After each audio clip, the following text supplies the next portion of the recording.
우리는 왜 어떤 행동은 하고 또 어떤 행동은 하지 않을까요? 우리의 선택 뒤에 숨어 있는 그 복잡한 이유들을 하나씩 파헤쳐보는 시간. 지금 바로 시작하겠습니다. 자, 그럼 본격적으로 시작해 볼까요? 화면에 딱 숫자 하나가 보이죠? 65%. 이게 대체 뭘 의미하는 숫자일까요? 사실 이 숫자는요, 우리 자신에 대해서 굉장히 불편한 질문 하나를 던집니다. 자, 여러분이라면 어떠실 것 같으세요? 그냥 어떤 권위 있는 사람이 시켰다는 이유만으로 생판 모르는 남한테 치명적인 고통을 줄 수 있으시겠어요? 이 정말 충격적인 질문에 대한 답이 네, 바로 저 65%라는 겁니다.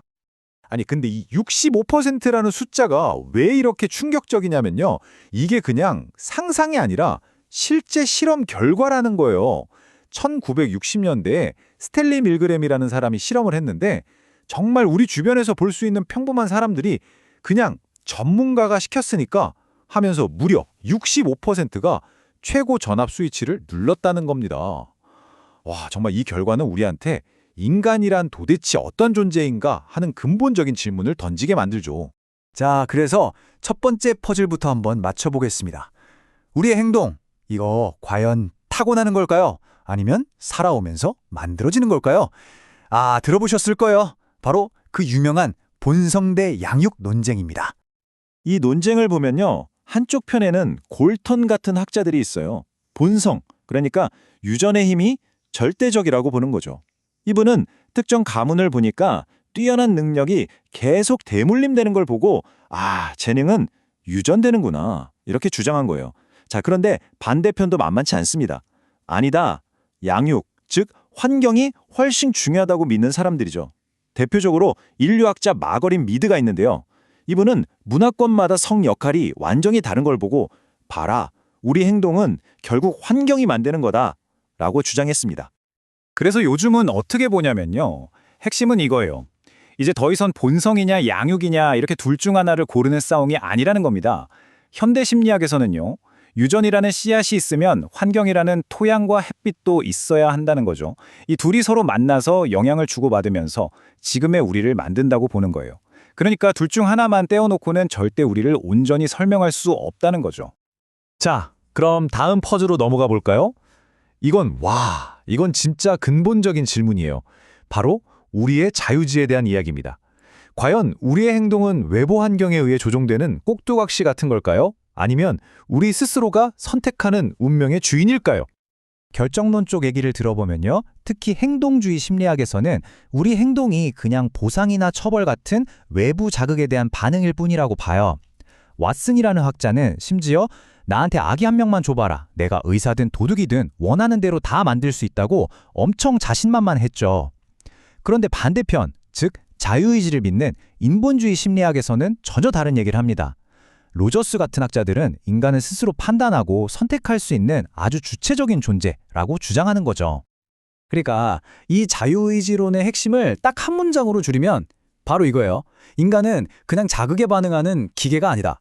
우리는 우리만의 생각과 감정을 가지고 세상을 해석하고 그 해석에 따라 능동적으로 행동을 선택하는 존재라는 거죠. 아주 중요한 포인트입니다. 자, 이제 드디어 마지막 퍼즐입니다. 이건 우리의 일관성에 대한 질문이에요. 한번 생각해 보세요. 나는 도덕적인 사람이야 라는 신념.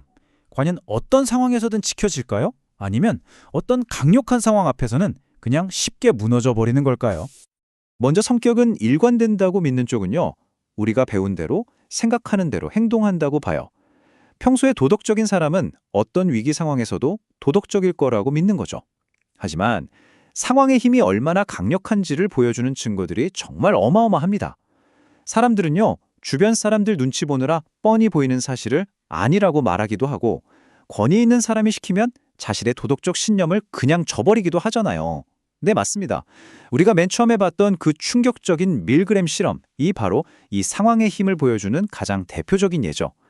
자, 그러니까 여기서도 결론은 비슷하게 나옵니다. 우리의 내면적인 성격과 외부의 상황이 서로 누가 이기나 싸우는 게 아니라는 거예요. 이 둘은 끊임없이 상호작용을 합니다.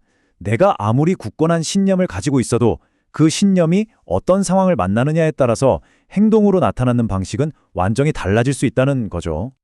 자, 여기까지 들으시면 이런 생각이 드실 수도 있어요. 아, 복잡하다. 그래서 이 이론들이 나랑 무슨 상관인데? 그쵸? 아주 좋은 질문입니다. 지금부터 이 지식들이 우리 현실 세계에서 얼마나 중요하고 또 유용한지 그 현실적인 가치를 한번 살펴보겠습니다. 생각해보세요. 인간의 행동을 이해한다는 건요, 개인적으로는 주변 사람들과의 관계를 더 좋게 만드는 데 도움이 되고요. 또 회사 같은 조직에서는 더 효율적인 팀을 만들 수 있게 해주죠. 그리고 더 나아가서 국가적으로는 사람들의 행동을 예측해서 훨씬 더 효과적인 정책을 만들 수 있게 합니다. 이게 결국엔 우리 세금을 아끼고 사회적인 갈등을 줄이는 열쇠가 되는 거예요. 이게 실제 정책에 어떻게 적용되는지 아주 재미있는 예시가 있습니다. 혹시 기억나세요? 2017년에 빈병보증금이 40원에서 100원으로 올랐잖아요. 그냥 60원 올랐을 뿐인데 어떤 일이 벌어졌을까요? 그전까지 길거리에 널려있던 빈병들이 싹 사라졌습니다. 왜일까요? 바로 상황이 바뀐 거죠. 보상이 커지니까 사람들의 행동이 완전히 바뀐 거예요. 이처럼 아주 작은 정책 변화 하나가 국민 전체의 행동을 바꿀 수 있다는 겁니다.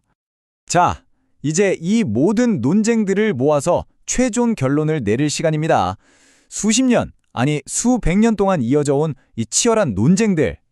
과연 최후의 승자는 누굴까요? 정답은 승자는 없다입니다. 네, 허무하신가요? 하지만 이게 핵심이에요. 이건 대결이 아니라 상호작용의 문제거든요. 유전과 환경은 함께 우리를 만들고요. 우리의 성격은 언제나 특정 상황 속에서 드러납니다. 이 복잡한 상호작용, 이걸 인정하고 이해하는 것, 이게 바로 인간의 행동을 이해하는 가장 중요한 첫걸음이라고 할 수 있습니다. 자, 이제 마지막으로 이 질문을 여러분 각자에게 던지면서 마무리하려고 합니다. 우리의 행동이 딱 정해진 게 아니라 상황과의 상호작용이라면 여러분 안에 숨겨진 또 다른 모습을 끌어내기 위해서 혹은 정말 바꾸고 싶은 어떤 습관을 없애기 위해서 여러분의 삶에서 어떤 상황을 딱 하나 바꿔볼 수 있을까요? 오늘 한번 곰곰이 생각해 보시면 좋겠습니다.